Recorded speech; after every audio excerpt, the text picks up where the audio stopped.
స్నేహితులారా, ఈ సమయాన్ని బట్టి దేవునికి వందనాలు తెలియజేస్తూ ఉన్నాను. ప్రేమపూర్వకముగా మిమ్మల్ని అందరినీ వాక్య ధ్యానంలోనికి ఆహ్వానిస్తూ ఉన్నాను.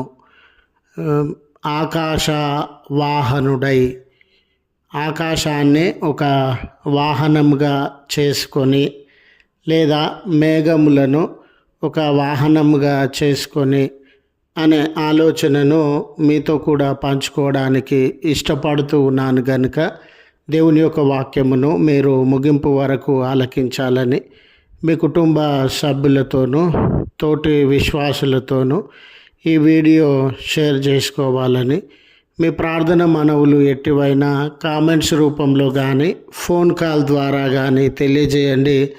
నమ్మకంగా మీ కొరకు ప్రార్థించడానికి సిద్ధంగా ఉన్నాము. ఈ వీడియో మీ ఆధ్యాత్మిక జీవితంలో ఉపయోగకరంగా ఉంది అని మీకు అనిపిస్తే దయచేసి ఈ ఛానల్ను సబ్స్క్రైబ్ చేసుకునవలసినదిగా మనవి చేస్తూ ఉన్నాను. లేఖనము స్నేహితులారా, మరి ద్వితీయోపదేశ కాండము 33వ అధ్యాయము 26వ వచనము, ఆయన నీకు సహాయము చేయుటకు ఆకాశ వాహనుడై వచ్చును. స్నేహితులారా, అన్ని వాహనాలు అన్ని చోట్లకు ప్రయాణించలేవు. బస్సు ఉందనుకోండి, ఎక్కడికి పడితే అక్కడికి ప్రయాణించలేదు. పడవ ఉండినా, విమానం ఉండినా, రైలు ఉండినా ఎక్కడికి పడితే అక్కడికి ప్రయాణించలేదు. అది ఒక చోటకి ప్రయాణిస్తే మరొక చోటుకి ప్రయాణించలేదు. పడవ నీళ్ళలో మాత్రమే నడవగలదు. మరి విమానం ఆకాశంలో మాత్రమే ప్రయాణించగలదు. రైలు ఆ పట్టాల మీద మాత్రమే ప్రయాణించగలదు. మిగతా చోట్ల అది ప్రయాణించలేదు. ఒకవేళ కొండలపైన రైలు, కొండలపైన లేక బస్సు విపరీతమైనటువంటి వాతావరణంలో విమానం యొక్క సహాయాన్ని పొందడము మనకు కష్టసాధ్యం అవుతూ ఉంది. మరి లేఖనాలలో చూడండి స్నేహితులారా, మానవుడు ఆపదల మధ్య ఉన్నప్పుడు, కొరతల మధ్య ఉన్నప్పుడు, కన్నీళ్ళ మధ్య ఉన్నప్పుడు ఆశ్చర్య అద్భుత కార్యములు జరిగితేనే అతడు సహాయము పొందే పరిస్థితుల మధ్య నలిగిపోతూ ఉన్నప్పుడు, అంటే సహాయము దొరకడం అనేది అంత సులువైన విషయము కాదు. సహాయము దొరకడము అనేది అంత అనుకూలమైనటువంటి విషయము కూడా కాదు. మరి నాయమాను కుష్ఠరోగము తొలగిపోవడం అనేది ఆ దినాలలో అంత సులువైన విషయమేమీ కాదండి. ఇశ్రాయేలు జనాంగము ఎర్ర సముద్రాన్ని దాటడము ఆ దినాలలో అంత సులువైన విషయమేమీ కాదండి, ఈ దినాలలో అయినా కూడా.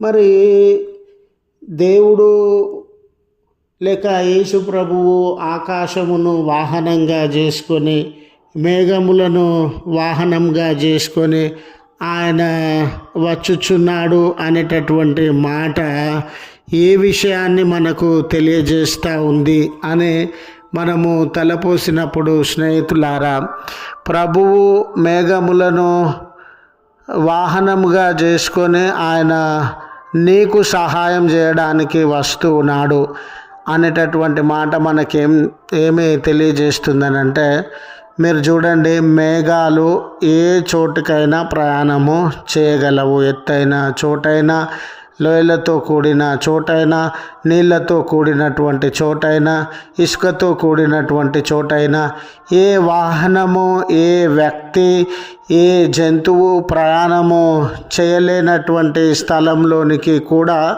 మేఘాలు ప్రయాణము చేయగలవు. అంత మాత్రమే కాదు స్నేహితులారా, మేఘాలు వేరువేరు ఆకారాలలో, వేరువేరు సైజులలో, వేరువేరు రీతులుగా ఉండడం వలన అవి ఇరుకైన స్థలాలలోనికి కూడా ప్రయాణము చేయగలవు. దేవుడు మేఘములను వాహనంగా చేసుకొని నీకు సహాయం చేయడానికి వస్తాను అనేటటువంటి మాటలో ఉన్న అంతరార్థం ఏమిటనంటే, నువ్వు ఎటువంటి స్థలంలో ఉండినా, ఎటువంటి కష్టంలో ఉండినా, అంటే మానవులు ఎవ్వరూ రాలేనటువంటి స్థితి, మానవులు ఎవరికి నువ్వు చెప్పుకోలేనటువంటి స్థితి, మానవులు ఎవరు గ్రహించలేనటువంటి స్థితి, మానవులు ఎవరికి కనబడనటువంటి స్థితి. నీకు అవసరం ఉంది కానీ అది మానవులకు అర్థం కాదు. నీకు అవసరత ఉండింది కానీ మానవులు దాన్ని గ్రహించలేరు. నీకు అవసరత ఉండింది కానీ మానవులు దానిని జరిగించలేదు. మానవుల యొక్క జ్ఞానము, శక్తి, సామర్థ్యము, మానవుల యొక్క ఆలోచనలో నిన్ను విడిపించడానికి సరిపోవు. అలాంటి సందర్భంలో దేవుడు శక్తిమంతుడైనటువంటి దేవుడు. ఆయన ఎటువంటి పరిస్థితులలోనైనా, ఎటువంటి స్థలాలలోనైనా, ఎటువంటి ఇరుకు ఇబ్బందులలోనైనా సహాయము చేయడానికి శక్తిమంతుడైనటువంటి దేవుడు, జ్ఞానవంతుడైనటువంటి దేవుడు.